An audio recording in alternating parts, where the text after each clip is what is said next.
Ayan, hello, good afternoon. So, number 1426. Ayan po ang ating MSI Supreme X DDR6X 3070 Ti. Okay. So, ito na po siya. As you can see, running po siya ng stress test. Ayan. Via HDMI with backlight.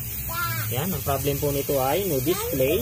Ayan. Naglalangis-langis na po yung thermal pad niya dahil expired na po. So, tapos marami din po siya mga dust. Yun. Tapos nag-combine na yung dust at saka yung langis.